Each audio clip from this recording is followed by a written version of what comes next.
Sobat sehat sekalian, rekan-rekan sebangsa dan setanah air, bertemu lagi di channel Sang Peracik Jamu. Kita masih membahas kelanjutan seri-seri tentang resep jamu yang berkaitan dengan lambung. Sekarang masuk ke seri ke-8, yaitu resep jamu yang berkaitan dengan polip lambung. Apa itu polip lambung? Polip lambung yang biasa juga orang menyebut dengan tumor jinak lambung. Nah, polip lambung ini sobat sehat sekalian adalah sekumpulan sel yang tumbuh menjadi jaringan abnormal pada dinding lambung kita. Jadi sekali lagi, kumpulan sel yang tumbuh menjadi jaringan abnormal pada dinding lambung kita. Polip adalah sebuah jaringan abnormal yang memiliki tangkai yang tumbuh di dalam lambung kita. Nah, polip ini biasanya berukuran kecil dan memiliki tangkai yang bentuknya menyerupai jamur, seperti video yang kami sampaikan ini. Sobat sehat sekalian, rekan-rekan sebangsa dan setanah air, polip ini sering disalahartikan sebagai tumor berbahaya.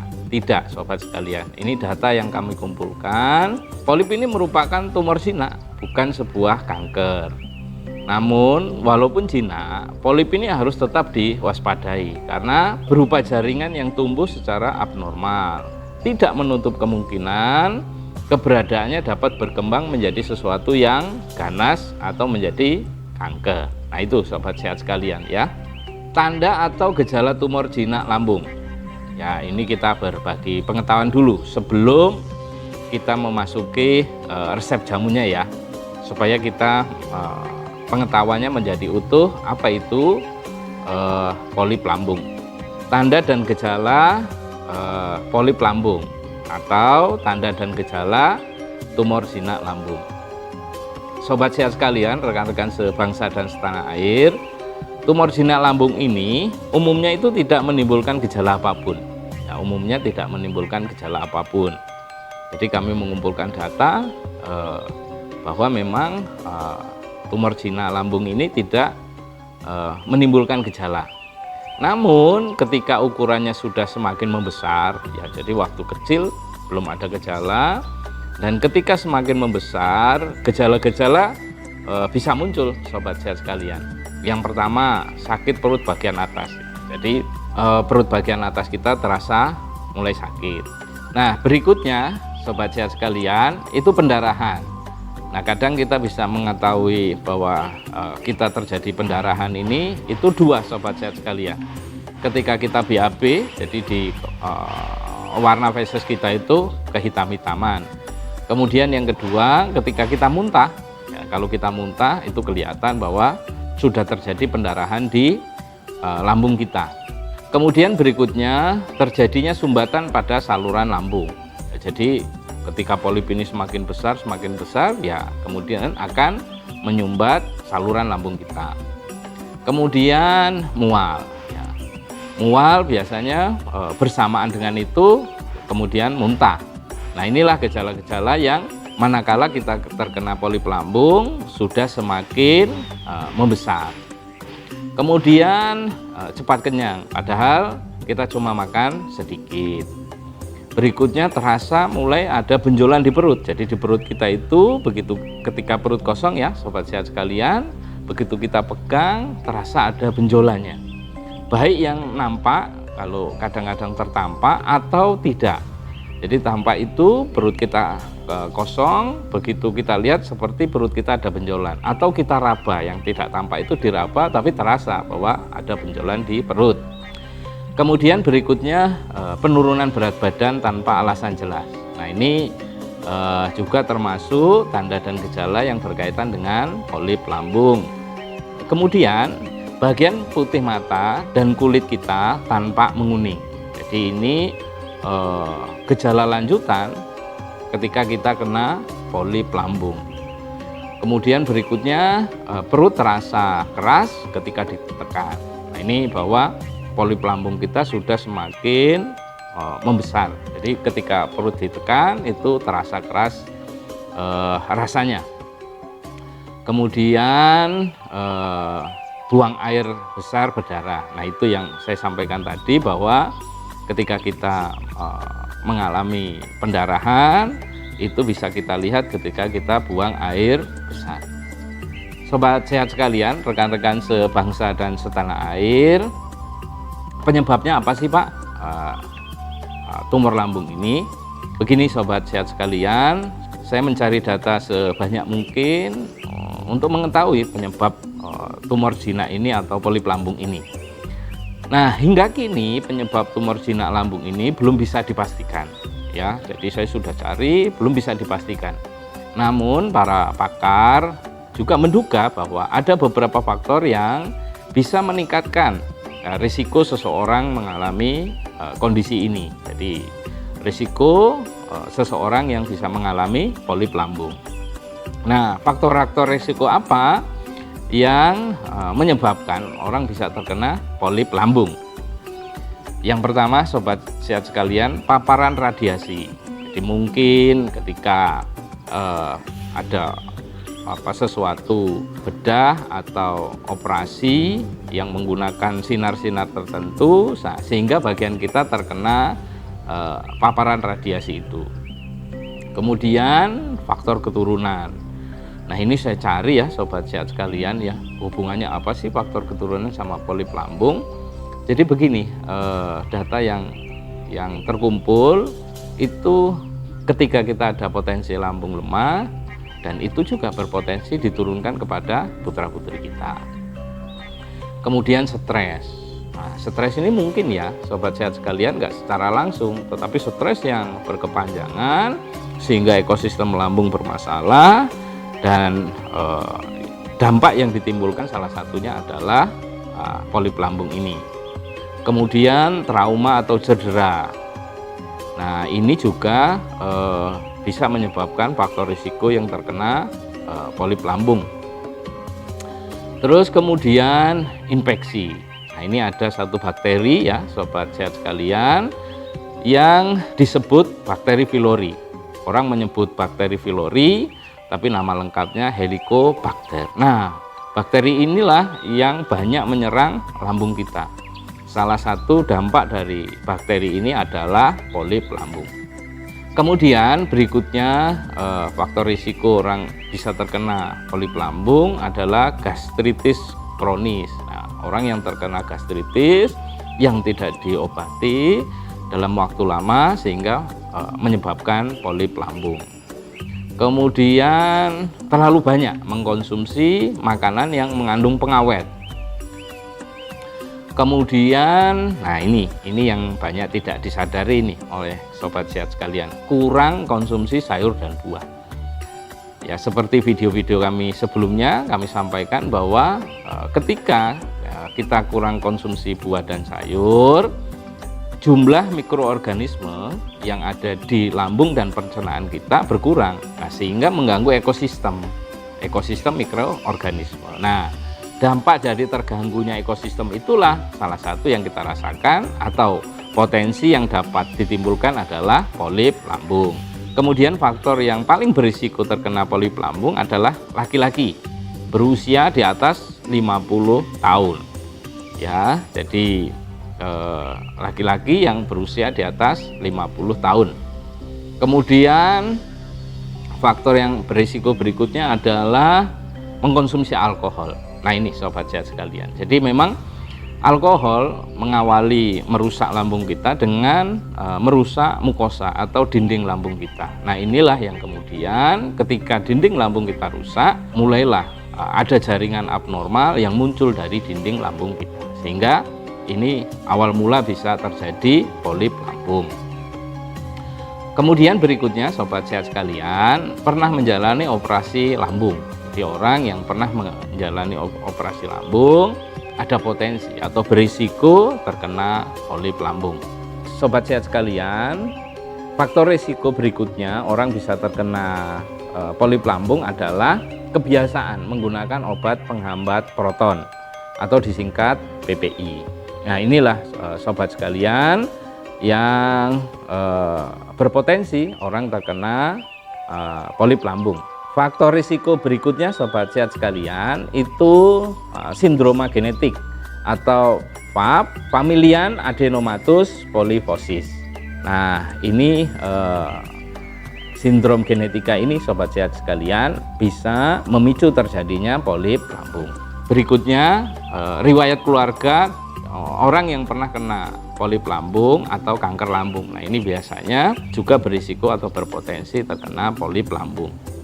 Nah, ini yang terakhir sobat sehat sekalian, orang yang berpotensi atau berisiko besar terkena polip lambung adalah obesitas. Nah, sehingga jaga tubuh ya sobat sehat sekalian. Kalau ingin nanti berkaitan dengan jamu obesitas, cari video kami yang berkaitan dengan jamu obesitas. Sobat sehat sekalian, rekan-rekan sebangsa dan setanah air, polip lambung ini ada dua jenis sobat sehat sekalian. Yang pertama neoplastik, kemudian yang kedua non neoplastik. Polip yang neoplastik ini sobat sehat sekalian, jaringan yang berpeluang menyebabkan kanker lambung. Nah, sedangkan polip yang non neoplastik itu betul-betul bersifat jinak. Sobat sehat sekalian, rekan-rekan sebangsa dan setanah air, di mana saja sih polip lambung itu bisa terjadi di dalam lambung kita? Yang pertama di kelenjar fundus ya. Ketika di awal video seri ini kami sudah sampaikan bahwa bagian-bagian lambung. Nah, fundus itu adalah bagian lambung yang kedua, tempat berakumulasinya gas-gas kan, sobat sehat sekalian. Setelah makanan masuk lewat kardia, kemudian fundus, kemudian turun ke filorus. Nah, polip yang terjadi di fundus ini merupakan jenis polip yang paling umum. Jadi banyak orang yang terkena polip lambung di bagian fundus. Nah, sesuai dengan namanya, benjolannya berbentuk fundus. Ya, sobat sekalian ya, bagian atas lambung yang berbentuk melengkung.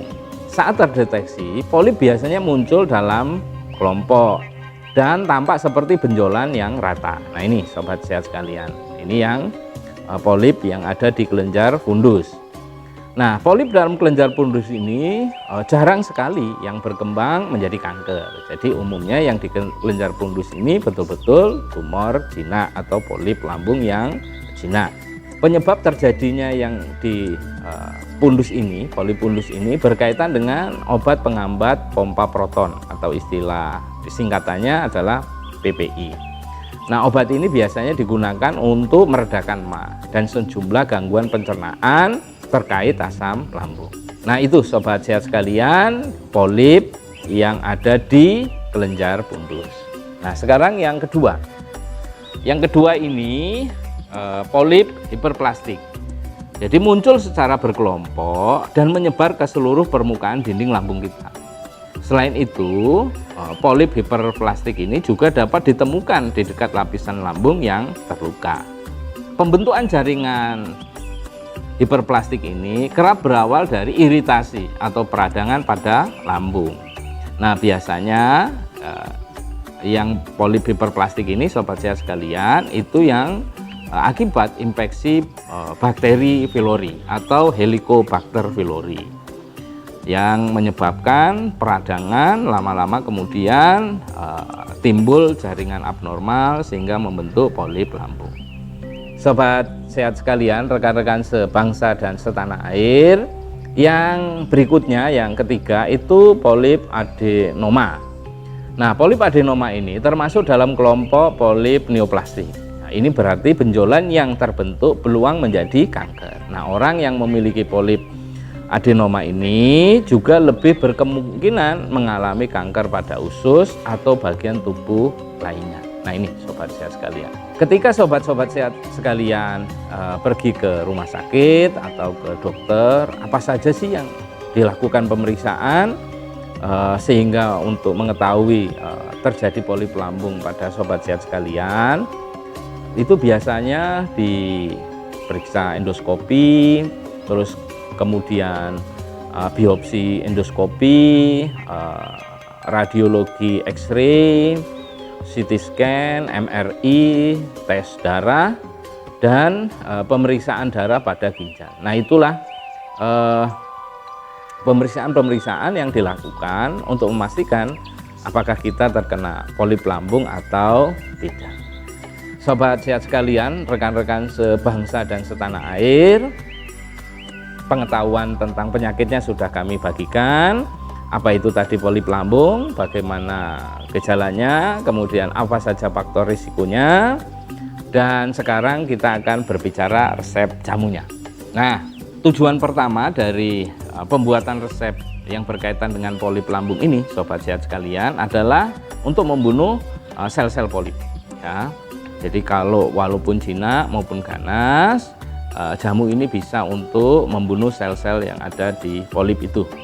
Kemudian yang nggak kalah penting, tujuan membuat resep jamu ini adalah merangsang sistem kekebalan tubuh kita untuk membasmi sel-sel tersebut. Jadi yang pertama tadi yang berkaitan jamunya langsung menyerang sel-sel itu, yang kedua tubuh kita ikut membantu melemahkan sel-sel polip baik jinak maupun ganas.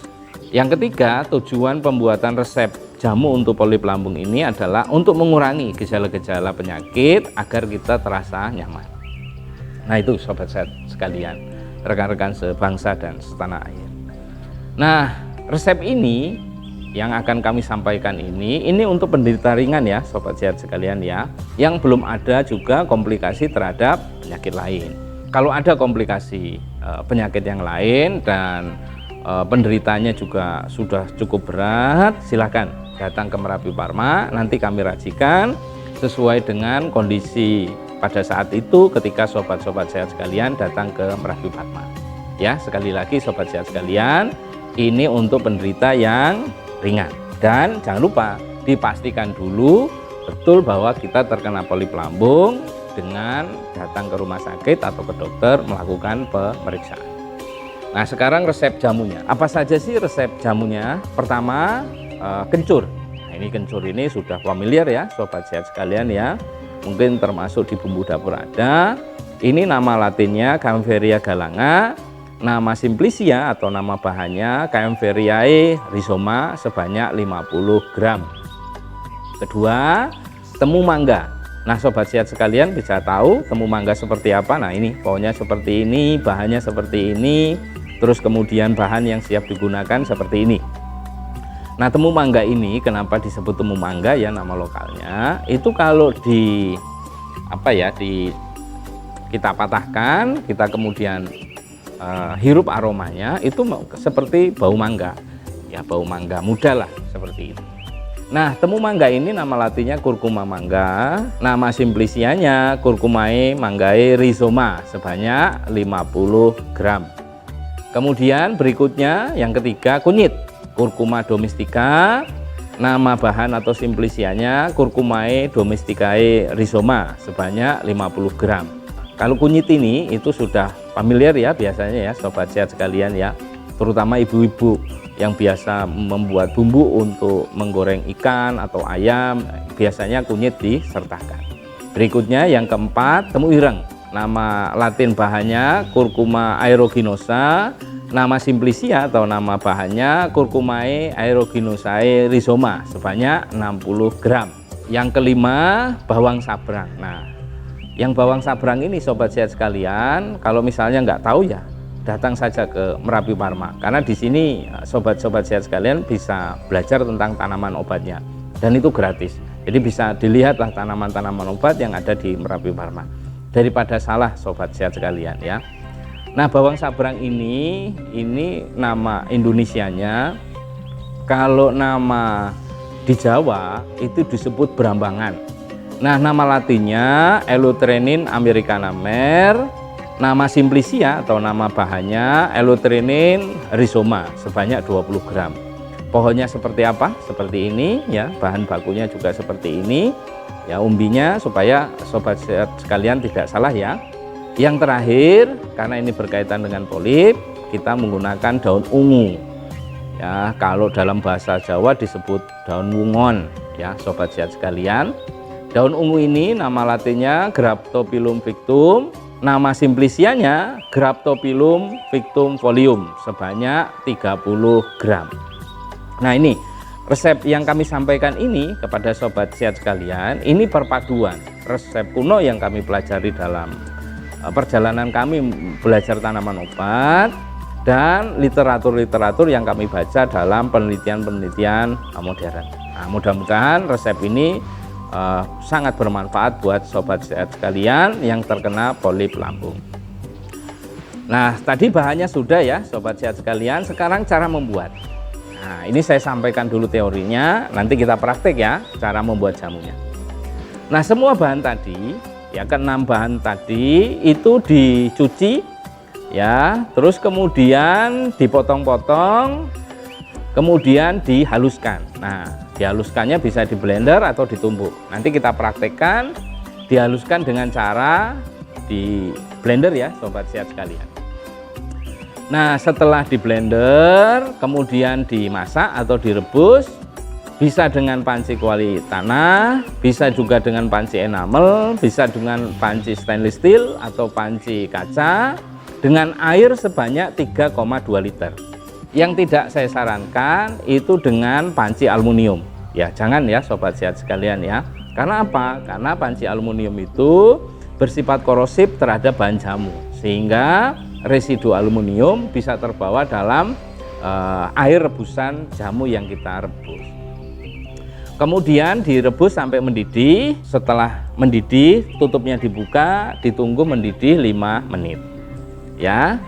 Terus jamu ini sobat sehat sekalian itu setiap 12 jam itu dipanasi sampai mendidih. Kenapa? Supaya tidak basi. Resep jamu ini sobat sehat sekalian dengan air sebanyak 3,2 liter ini untuk 24 kali minum. Dah, sekarang dosis dan aturan minumnya sobat sehat sekalian.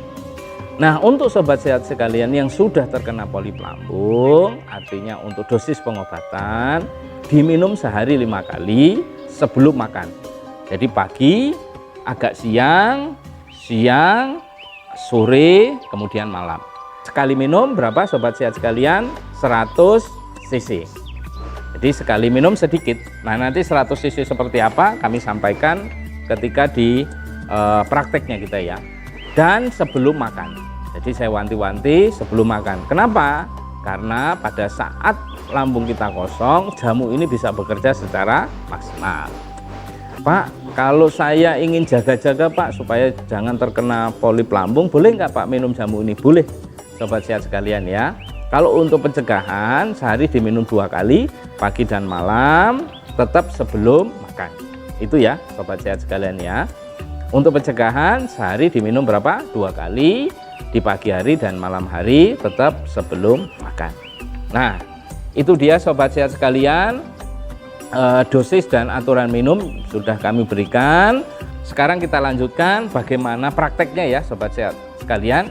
Ikuti terus video ini supaya sobat sehat sekalian menjadi paham dan bisa dipraktekkan di rumah.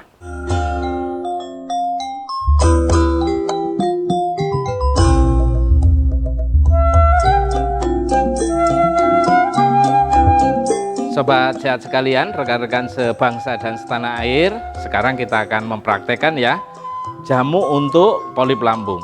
Jadi bahan-bahannya tadi ada 6 bahan, bagaimana cara membuatnya. Nah, ini sobat sehat sekalian, bahan-bahannya sudah kami siapkan. Ada 2 bahan, bahan kering dan bahan basah. Yang bahan basahnya itu yang rimpang-rimpangan, jadi mulai kencur, temu mangga, kunyit, dan temu ireng. Ini kami siapkan basah. Untuk daun ungu dan bawang sabrangnya ini kami siapkan kering. Nah, yang basah akan kita blender ya sobat sehat sekalian. Kalau yang kering nanti langsung kita masukkan, kita campur ketika kita merebus. Baik sobat sehat sekalian, sebelum kita blender, rimpang tadi ya, kencur, temu mangga, kunyit itu kita kecilkan dulu ya ukurannya. Supaya apa? Supaya kita mudah untuk memblender ya. Kita ambil dulu kencurnya, ini timbangannya sudah sesuai dengan takaran yang tadi. Sebanyak berapa? 50 gram. Sobat sehat sekalian, sekarang kita kecilkan dulu ya ukurannya seperti ini. Kita kecil-kecilkan aja supaya apa? Supaya mudah kita untuk memblender. Oke, kita kecilkan ukurannya. Terus kita masukkan ya ke dalam blender. Nah, blender biasa untuk memblender jamu warnanya kuning, sobat sehat sekalian. Kita masukkan. Terus kemudian berikutnya temu mangga ya. Temu mangga juga kita kecilkan. Nah, ini sobat sehat sekalian. Ini kalau aromanya ya bau mangga ya, makanya disebut temu mangga. Tapi bukan bagian dari mangga ya sobat sehat sekalian. Yang kecil bisa kita langsung masukkan. Yang besar-besar kita kecilkan dulu ukurannya. Nah, temu mangga ini sobat sehat sekalian, di dalam resep ini berfungsi sebagai anti kanker. Jadi untuk membunuh sel-sel polip tadi ya sobat sehat sekalian. Ini temu mangga sudah. Kemudian berikutnya kunyit ya. Nah, kunyit ini berfungsi untuk membantu meningkatkan daya tahan tubuh kita dan untuk mengatasi inflamasi. Kalau di lambung kita ada inflamasinya sobat sehat sekalian, kita kecilkan dulu ukurannya.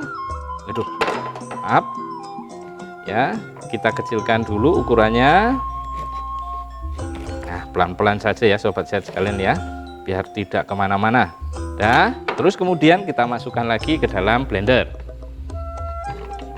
Nah, berikutnya temu ireng ya, temu ireng ini juga kita masukkan kita potong-potong dulu, kita kecilkan ukurannya. Yang sudah kecil ukurannya tidak usah dikecilkan lagi karena blender sudah mampu untuk mengecilkannya. Nah Pak, ini dikupas atau tidak? Kalau saya sarankan dicuci bersih saja kemudian di blender, karena memang di kulit rimpang-rimpangan ini banyak sekali juga manfaatnya, tetapi dicuci bersih ya sobat sehat sekalian. Oke, kita kecilkan ukurannya. Nah, kita masukkan juga lagi ke dalam blender.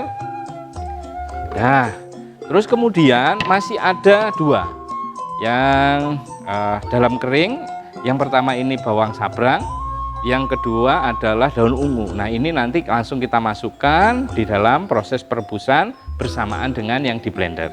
Nah, airnya berapa sobat sehat sekalian? 3,2 liter. Nah, kita ambil 500 cc atau setengah liter untuk membantu proses memblender ya sobat sehat sekalian ya. Saya siapkan airnya dulu. Nah, ini airnya sudah disiapkan, kita masukkan, kita ambil setengah liter untuk membantu proses blendernya ya sobat sehat sekalian. Dan sudah diisi air, terus kemudian kita pegangi, kita blender dulu.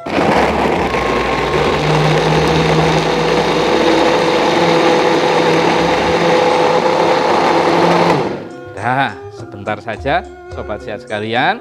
Kemudian ini kita masukkan di kuali. Oke, sekarang kita masukkan ke kuali.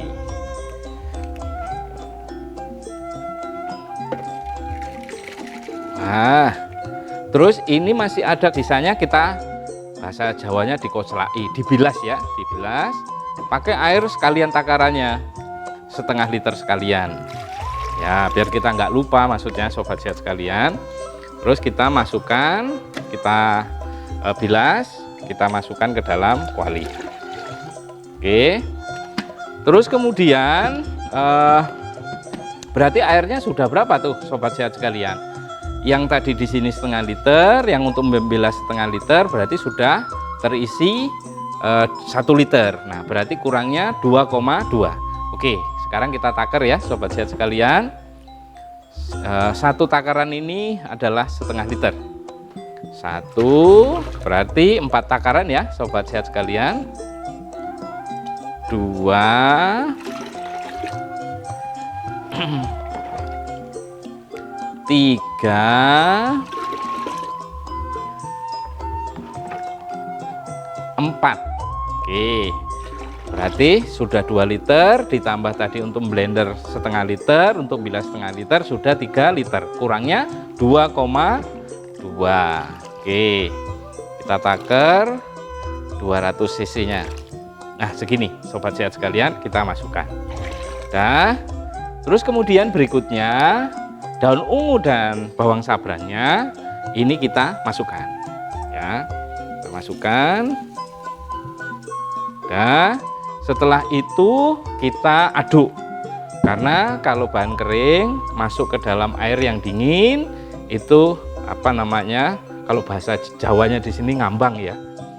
Nah, kita aduk dulu supaya tenggelam. Oke. Terus kemudian kita tutup. Baunya segar sobat sehat sekalian. Kita tutup. Oke. Dan api kita hidupkan. Nah, sobat sehat sekalian, rekan-rekan sebangsa dan setanah air, kalau menggunakan air 3,2 liter, kita ngerebusnya pakai kuali tanah, itu kurang lebih membutuhkan waktu 20-25 menit. Nah, kalau sobat sehat sekalian menggunakan panci stainless atau panci kaca, mungkin ya jauh lebih cepat. Kurang lebih mungkin 20 menitan lah. Kalau ini 20-25 menit. Nah, oleh karena itu sobat sehat sekalian, rekan-rekan sebangsa dan setanah air, kita tunggu sampai mendidih ya.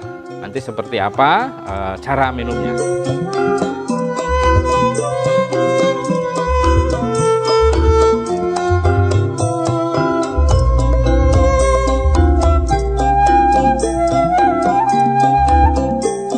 Sobat sehat sekalian, rekan-rekan sebangsa dan setanah air, sudah 20 menit kita lihat apakah sudah mendidih. Sudah sobat sehat sekalian, kita buka. Wah, baunya segar sobat sehat sekalian. Tutupnya kita letakkan ya, kita aduk, biarkan mendidih berapa lama? 5 menit. Nah, ini sobat sehat sekalian, kita tunggu berapa? Kita tunggu selama 5 menit. Nah, sobat sehat sekalian, rekan-rekan sebangsa dan setanah air, apa itu tadi polip lambung sudah, kemudian gejalanya apa, kemudian siapa saja yang faktor risiko terkena, kemudian resep jamunya juga sudah kami berikan, cara membuatnya sudah, dosis dan aturan minum sudah, kita mempraktekannya juga sudah. Nah, oleh karena itu sobat sehat sekalian, sekali lagi ya, resep ini untuk apa? Untuk penderita yang ringan. Kalau ada komplikasi penyakit lain atau berat, silahkan datang ke Merapi Pharma. Nanti akan diracikan sesuai dengan kondisi pada saat sobat-sobat sehat sekalian datang ke Merapi Pharma, sehingga jamunya bisa efektif dan efisien dalam proses pengobatan kita semua. Sobat sehat sekalian, untuk seri berikutnya, seri-seri tentang lambung, kita masih ada. Seri berikutnya ini agak lebih serius lagi. Apa itu? Kita akan berbicara tentang kanker lambung. Seperti apa kanker lambung, apa gejalanya, dan yang penting seperti apa resepnya.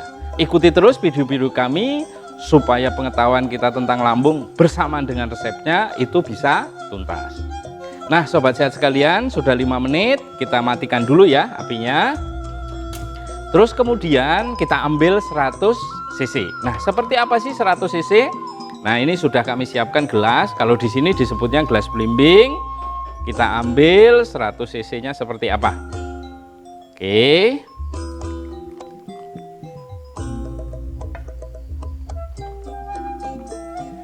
Seratus cc-nya seperti apa? Tambahi sedikit lagi. Ya.